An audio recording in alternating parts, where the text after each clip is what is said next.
રાજ્યપાલ શ્રી આચાર્ય દેવવ્રત અને ગુજરાત રાજ્યના મુખ્યમંત્રી ભૂપેન્દ્રભાઈ પટેલ દ્વારા પ્રાકૃતિક ખેતીને પ્રોત્સાહન આપવાથી પાટણ જિલ્લામાં ઘણા બધા ખેડૂતોએ રાસાયણિક ખેતી છોડી પ્રાકૃતિક ખેતી અપનાવવા લાગ્યા છે. પ્રાકૃતિક ખેતીની મુહિમ પાટણ જિલ્લામાં વધી રહી છે. તાજેતરમાં પાટણ જિલ્લાના સિદ્ધપુર તાલુકાના નેદરા ગામના ખેડૂત જવાનસિંહ રાજપૂતે રાસાયણિક ખેતી છોડી પ્રાકૃતિક ખેતી અપનાવી છે.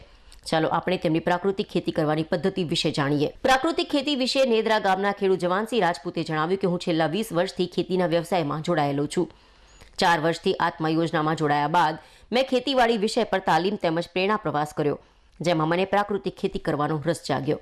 ગત વર્ષે ખરીફ ઋતુમાં વરિયાળી ખેતરમાં વાવી હતી. હું વાવણી પહેલા બીજા મૃતનો પટ આપું છું, જેના કારણે પાકને જમીનજન્ય રોગોથી બચાવી શકાય. આ ખેતીમાં રોગ જીવાતના નિયંત્રણ માટે રાસાયણિક દવાને બદલે નિમાસ્ત્ર, બ્રહ્માસ્ત્ર, અગ્નિઅસ્ત્રનો ઉપયોગ કરું છું, જેના લીધેના વાવેતરમાં 81,000થી વધુનો ચોખ્ખો નફો મળ્યો છે. આમ જિલ્લાના ગાય આધારિત પ્રાકૃતિક ખેતી પણ પ્રાધાન્ય આપી રહ્યા છે. વડાપ્રધાન નરેન્દ્રભાઈ મોદીના આહવાન અને રાજ્યપાલશ્રીના માર્ગદર્શનમાં દેશમાં પ્રાકૃતિક ખેતીની ઝુંબેશમાં દેશ આગળ વધી રહ્યો છે. દેશ રાસાયણિક ખેતી છોડી પ્રાકૃતિક ખેતી અપનાવી સ્વસ્થ ભારત તરફ કદમ ભરે છે.